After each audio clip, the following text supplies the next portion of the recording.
नमस्कार, लाइव बिहार देख रहे हैं आप। आपके साथ मैं स्नेहा गुप्ता। भारतीय जनता पार्टी ने इस बार लोकसभा चुनाव में जिस तरीके का प्रदर्शन किया, उसके बाद लगातार कयासों का बाजार गर्म हो चुका है और इस बार राजनीतिक गलियारों में चर्चा हो रही है कि सम्राट चौधरी की कुर्सी छिन सकती है।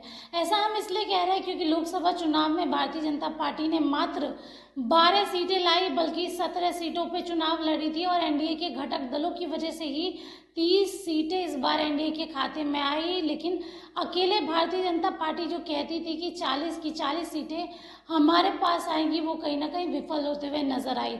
जिसके पास सम्राट चौधरी की कुर्सी खतरे में है। एक तो वो दो पद संभाल रहे हैं, एक तो बिहार के डिप्टी सीएम है, दूसरी तरफ भाजपा के प्रदेश अध्यक्ष है बिहार के।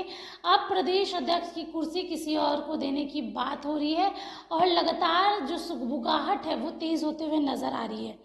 भाजपा के प्रदेश अध्यक्ष सम्राट चौधरी को बिहार सरकार में उप मुख्यमंत्री बनाए जाने के बाद प्रदेश अध्यक्ष के बदलाव की सुगबुगाहट शुरू हो चुकी है। लोकसभा चुनाव को लेकर भाजपा प्रदेश अध्यक्ष की कुर्सी सम्राट चौधरी के पास ही रही। लोकसभा चुनाव में पार्टी सम्राट चौधरी की अध्यक्षता में जिस तरीके का परफॉर्मेंस किया वो काफी ज्यादा खास नहीं था, जिसको लेके अब बाजार गर्म होता हुआ नजर आ रहा है और प्रदेश अध्यक्ष को बदलने की बात की जा रही है। अध्यक्ष बनाए जाने को लेकर भाजपा जातीय समीकरण की ओर भी ध्यान दे रही है और इस बात साधने की कोशिश भी कर रही है।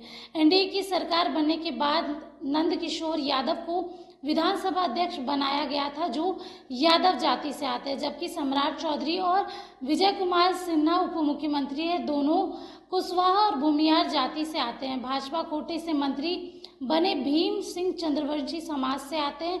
भाजपा के लोगों का कहना है कि अनुसूचित जाति से आने वाले किसी भी नेता को बड़ा दायित्व नहीं मिला है। ऐसे में माना जा रहा है कि पार्टी की ओर से अनुसूचित जाति से आने वाले नेता को अध्यक्ष की जिम्मेदारी सौंपी जाएगी और इसमें जनक चमार और संजीव चौरसिया का नाम भाजपा अध्यक्ष के लिए सबसे आगे चल रहा है।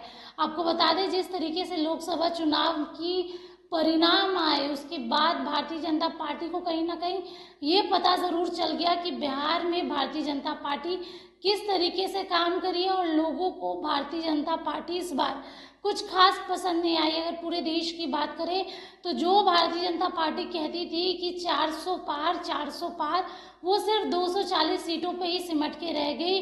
प्रधानमंत्री नरेंद्र मोदी से लेके गृह मंत्री अमित शाह, सारे बड़े नेता इस बार बिहार में शिरकत किए थे। लगातार भाषणों का दौर शुरू था, उसके बावजूद भी भारतीय जनता पार्टी मात्र 12 सीटें लेके आई।